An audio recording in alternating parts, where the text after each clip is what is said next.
Redistricting. I will begin by introducing our Sergeant at Arms. Beginning from the House, Nina Lag. Actually don't see, handing out, there in the middle. Terry McGraw, and handing out as well, and William Moore in the back. Senate Sergeant at Arms, Michael Cavenas, back here. Jim Hamilton, behind me over here. Charles Marsalis, over here. And Linda Matthews. So thank you all for your service today and helping with the committee. Members, wanted to point out, I guess first, you should have two things that are in front of you. They are the county populations according to the 2020 census, as well as the ideal district ranges for those, spreadsheet detailing those, as well as relisting the county populations. So we had intended this morning, we may hear some from Eric Churchill in a minute, but we wanted to open up this morning for discussions on the public hearings and the public hearing schedules. We'd had a few comments about that coming in, and we wanted to give opportunity to bring those up in front of the committee. So beginning on that point, are there any comments or questions regarding Representative Harris? Thank you, Mr. Chair. I distributed to the chairs yesterday afternoon a proposed draft of the public process and the transparency. And it's based on the August 2nd letter that we all received, all the committee members received, proposing a more transparent and public-friendly process, and which was required by the 2019 court on the remedial maps. And I just put together a proposal that incorporated those, and they reflect a lot of the public comment. I was going through the comments last night. There were something like 290 requests for a more transparent process on the online public comments that have been received the last 3 days. So I just offered it to you all. I'd like to offer it to the committee for discussion. I think, and it also includes a timeline that reflects the schedule that is proposed in the document. Thank you. Give them out. Her recommendation. Okay, members, Sergeant at Arms will be handing out the presentations we have, or the copies we have of the comments from Representative Harris.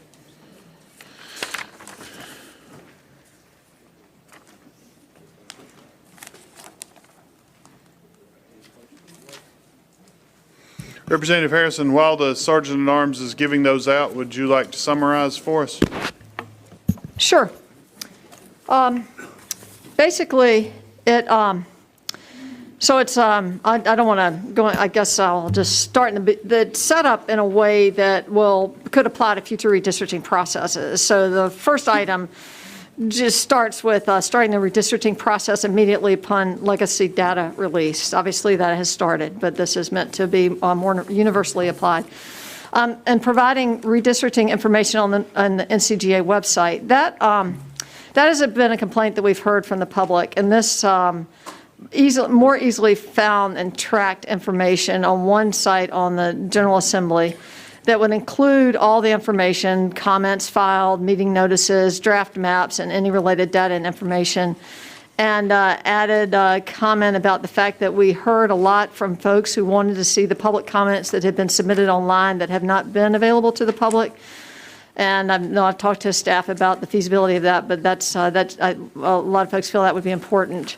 The third item is to permit written and oral public comment, ensuring that all North Carolinians have a chance to submit comments, either through a portal, email, postal service, or in person. And this would apply before maps are drawn and after final maps are drawn, but before they're voted on by the committees.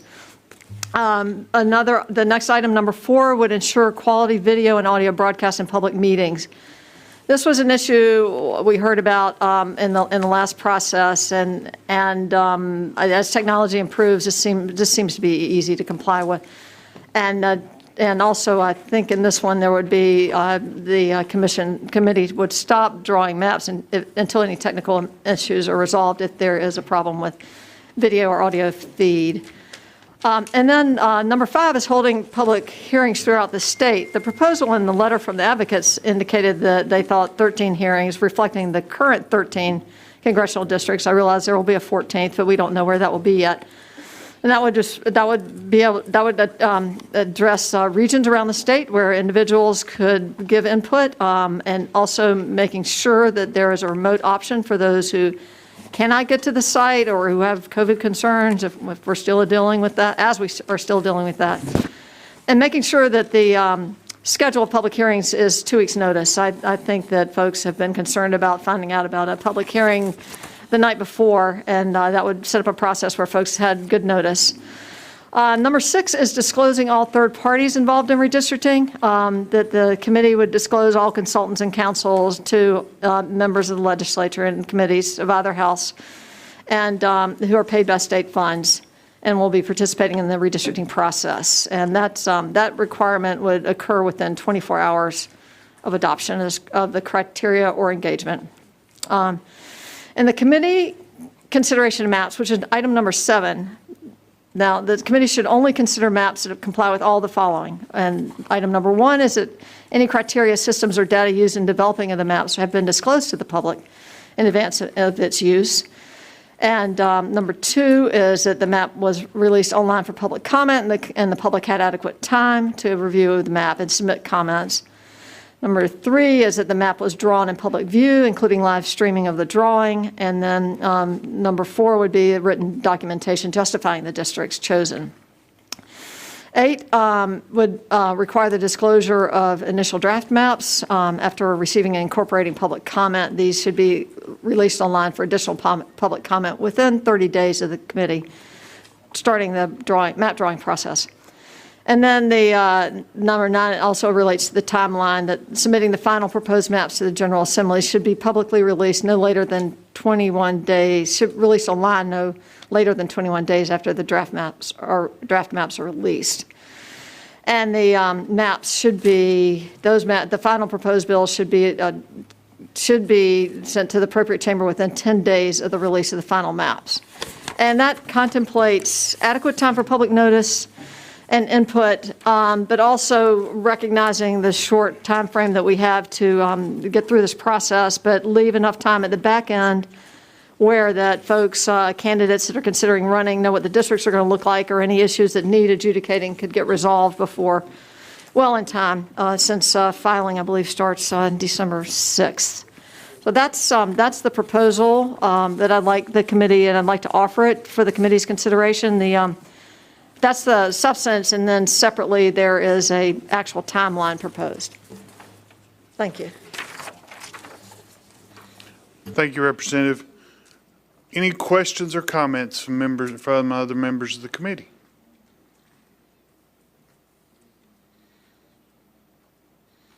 Questions or comments about the process in general for public hearings?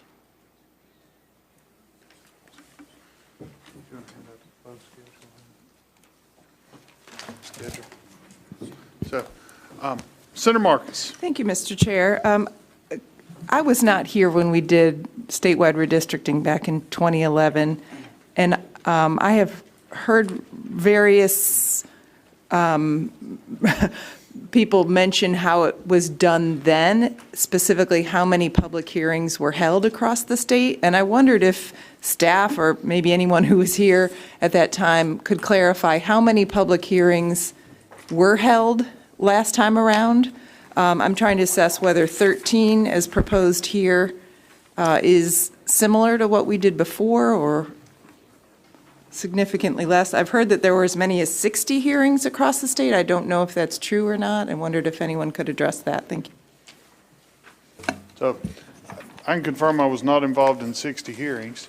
That was coming in. But we did multiple sites at times that would occur at the same hearing that's coming in. But staff may be able to give you some specific numbers. But I would categorize it as similar in scope.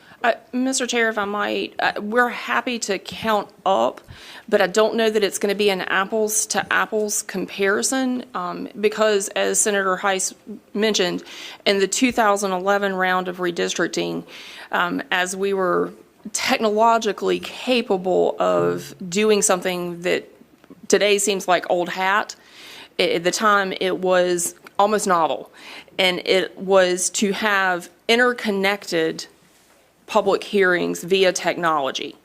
So there may have been 5 sites around the state, but it was technically one public hearing because everyone in every site was hearing and seeing all of the other people, or at least that was the attempt. Do realize that a couple of times the technology failed a little bit, but remember that was 10 years ago. But we're happy to count up all of the locations that the General Assembly went to. Just know that the number of hearings from a technical perspective may be a little less than the number of sites where the General Assembly went. Follow-up? Follow-up? Thank you for that. Yeah, I would be interested to know all of those details, just so we, I think the public expects something similar or maybe even better than what we had in 2011. Your answer raises for me some questions I hope this committee will address about what these public hearings that we're proposing will look like, how they'll be run. Will they be live streamed for anyone who wants to watch? Are they going to be, as Ms. Churchill said, what was the word you used? Simultaneous across the state? They were you know, simultaneously interconnected. Right. I think it's important that we have some guidelines and expectations in place. How many members of this committee will be at any of those, any individual public meeting, so the public doesn't feel like they're just speaking to a screen, but to actual legislators and those sorts of things. So being new to this process, I'm just throwing those questions out there, hoping that we'll address some of them today. Thank you. Any other questions? Senator Perry. Thank you, Mr. Chairman. If we could, if we're going to have staff look into that, I don't know the value of a single reference, a single data point. If we could go back to 2001 also, so that we've got kind of a run rate approach and understand, you know, how it's been done over time, I think that'd be helpful. Thank you. And I'll also say both 2001, 2011, we were under the requirements of pre-clearance. And a lot of those hearings were based on very specific things required for pre-clearance. So that's coming in. Any other questions are coming? If not, I think Eric Churchill has to hand out Representative Carney. So. Thank you, Mr. Chairman. I just wanted to acknowledge what is in this proposal that we just had handed out. A lot of that has come from the public hearings, if you all have gone back and listened to any of those. These are, I think a lot of these requests are coming from the public and some members' input. So I do support the direction that we're going in and being very inclusive on having the public weigh in at every step of the way for all of us as we chart our way through this. Thank you, Mr. Chairman. Thank you. Mr. Chair? Representative Harris. Thank you. I just, I wondered about the process here. I'll just add that I looked up the very specific comment that was made about the amount of taxpayer money that went into defending and litigation on redistricting. It was a little over $11 million in the past decade.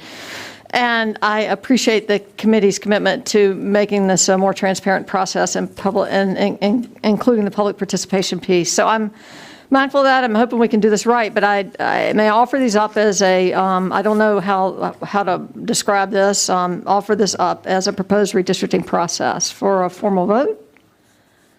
I knew that, I believe last week Chair Hall indicated that we would be talking about the public process today. I just see a handout related to that. So I'd like to offer this up as a proposal for a vote, please. For this meeting as a whole, we are not anticipating taking any votes and have moved in that direction for what we may propose or others. So we're holding this for discussion only, and we will continue to read that. But we have all received what you presented. Thank you. Thank you. So, seeing none again, this room gets a little confusing. That's coming in. Does everyone have the proposed weekly schedule of public hearings?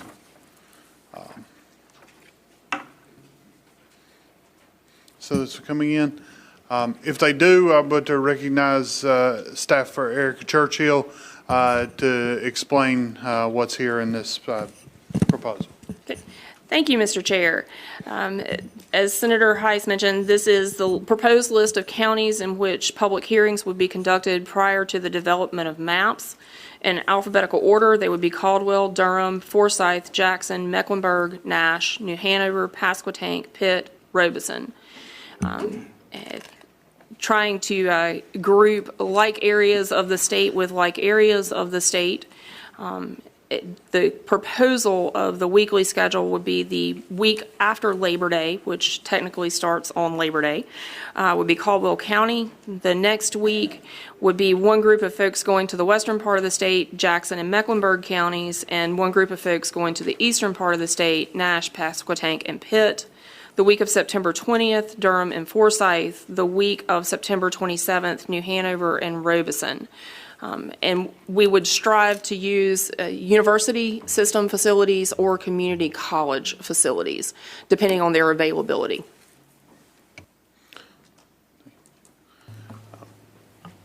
Members, I think I would also state that we're going to put this out for comment. We're open to any suggestions. As we finalize this kind of plan and others, we'll have the chairs put that out. I think it's important to recognize that we're in an environment that may require potentially a lot of flexibility in being able to do these. We will put out the schedule, we will hold to it as we can, but we're looking at virus requirements and other things that could impact any one of these. We're not aware of any at this point for holding a public hearing, but we will. I think it's important to realize that, as the chairs knows, we will need the ability to adjust maybe quickly and on the fly as those occur. So Representative Harrison and Senator Blue.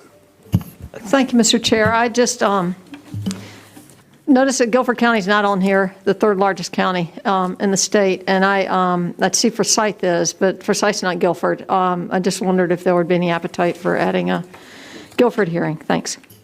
Thank you. I represent a lot of counties not on here. Senator Blue. In light of your observation, Mr. Chairman, and I think it's totally spot on, it seems to me that collectively, and what I see missing are schedules in the exceptionally rural parts of the state. I'd suggest one up in the northwestern part of the state, on the edge of, from Watauga County down, because if people travel, and especially if they got long distances to travel to a public hearing, now if all of these are virtual or something, that's different. But if they got to travel, you probably want to make it as less stressful as possible. And the same thing with respect to the northeastern part of the state. And if you want some real drama and great participation, you'd probably add Wake County anyhow, since it's sort of a central place, and it's also a place that probably has got more redistricting within it than any other.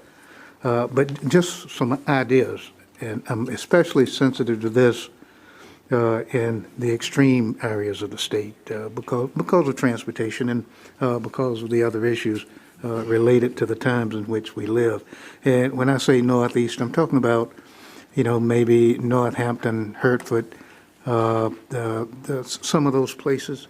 I noticed that Pasquotank is on, and that is a central part, but that is a long ways, generally speaking. And the same thing as I was talking about, whether it's Avery or Ash or in that area.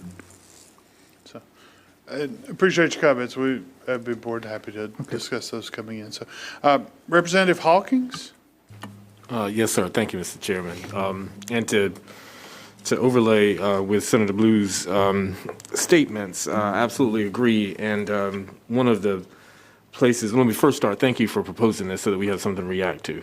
But one of the places that is missing, of course, is the Sand Hills area between sort of Fayetteville and Charlotte. Those areas are, of course, not really close to much in our state, and so we want to make sure that everybody understands and feels like they're counted.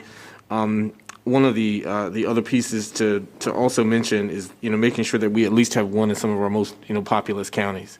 And I did before I go into my next question, wanted to go back to something that Erica Churchill mentioned, was that they had one site but multiple, I guess, satellite, sort of a satellite arrangement in previous redistricting hearing sections. Can someone explain that a little bit further to me so that I can sort of understand how that operates? Because, otherwise, if you're looking at a Wake or a Mecklenburg, it can take you a good long ways to get from one side to the other. And we want to make these as convenient as possible for people who want to attend in person and not have to travel, an hour-ish to go from, somewhere like Guilford County to have to come to Durham County, which I invite everyone to come to Durham County, but I want to make sure that this process at least is convenient for them. So, Chair responded to that briefly to give you the best explanation of how 10 years ago and somewhere in the middle, it also occurred again when we were doing the public hearings.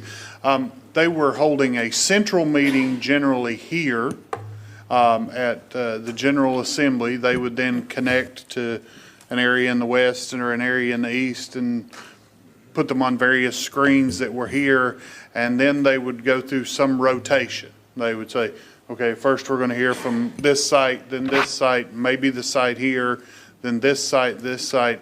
We'll say, at least from my memory, there were a lot of technical challenges for responding between the multiple sites, and the transition between sites did not create an efficiency of process. I guess I'll leave that as kind of the neutral as I would say. I don't know how much those kind of things have changed, but I will say that and the amount of technology and others you had at different areas in the sites varied greatly for what was available and how it could do, and so the participation at different areas varied for individuals, and some would have a lot of people show up and some would have a handful of people show up, and as we tried to balance all that, there were some headaches. I will also say that one of the other considerations for as we do it now or as we did it then is the staffing required to be at every single site at a simultaneous time.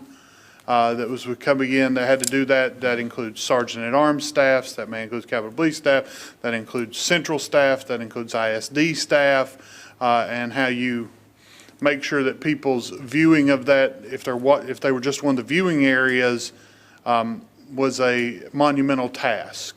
And so that's my, from 10 years ago, close summary. I think some people have been around here for that time period are nodding their heads. That's coming in. So this is a more broken up processes typically on this schedule that focuses on a particular area when we have the public comments there. But again, this is up for proposal. Okay, thank you. One last follow-up, Mr. Chairman. Sure. I appreciate that thorough answer. And this is probably, of course, already set in stone, but are we married or willing to extend the schedule at all for from the week of September 6th to the week of September 27th? Are we married to it, or is that up for debate or potential? We have not said I do. Okay. So this is the proposal for the prenup. No. Thank you for that. I'm glad that option is on the table. Thank you, Mr. Chairman. Thank you. Mr. Chair. Senator Clark. When do we plan on making a decision regarding the sites? I would hope the chairs will be able to have something out that we're still having comment on it. I would hope the chairs will be able to have something out next week for our kind of the sites that would be in these areas. I know there's specific sites they're looking at this area, but there is some technical things that would need to be nailed down with those facilities. Again, mostly they're attempting to use community colleges and universities for this process. So they're opening for classes right now and trying to figure out how they're planning for students and responding to the virus as it's coming out. So a lot of that's in flex right now Okay. as to whether you can have an event on there. Okay, thank you, Mr. Chair. One more comment? Yeah. Okay. For the area that I perceive the Robinson site will be handling, I think that Cumberland County might be a more appropriate location, so I would appreciate if that consideration could be considered. Okay.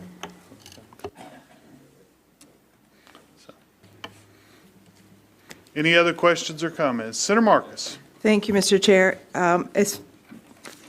It's hard for me to assess the proposed weekly scheduled public hearings without knowing when this committee expects to have draft maps available. To me, that has to go hand in hand. I'm sort of guessing, based on Representative Harrison's proposal, if we're going to accept that initial maps would be released by September 30th, that all these hearings would happen before then, which I think we do need to have a full round of hearings before the initial maps are released. But then I hope that this committee is also going to have hearings similar to this schedule after those proposed maps are released, because just like in this committee, once we see something that we can, as Representative Hawkins said, react to, I think the public will feel the same way and want to be able to comment on the maps. So are we going to talk about that today, the schedule for hearings after maps are released as well?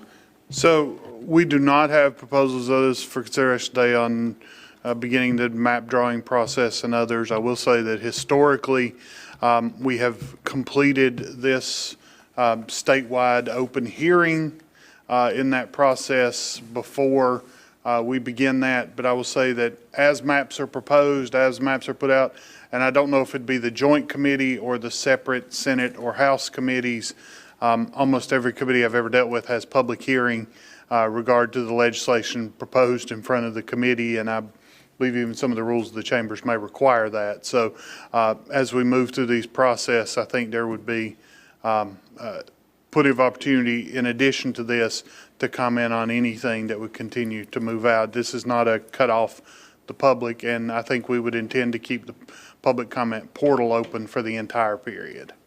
Follow-up? Follow. Are you saying that once the initial maps are drafted, there'll only be public hearings in this building? More like a typical committee and then online, not another round of statewide meetings? Unless somebody corrects me otherwise, that has been the historical utilization of the public hearing process, and we have not or aren't considering any different proposal. So, Follow-up comment, if I could. I would, if we're only going to do one round of statewide hearings, it would be my thought that they would be more useful after draft maps are available then. That's what people are going to have reactions to the actual maps and want to speak to us. And I don't think just a typical public hearing in this meeting at that point in this building would be sufficient. any other questions or comments? All right, see, members, we will attempt to continue to work on this process and see what we can adapt from comments today and see how quickly we can get you something out from the chairs regarding the public comment schedule. So seeing no other questions or comments and having exhausted the agenda, this committee will stand adjourned.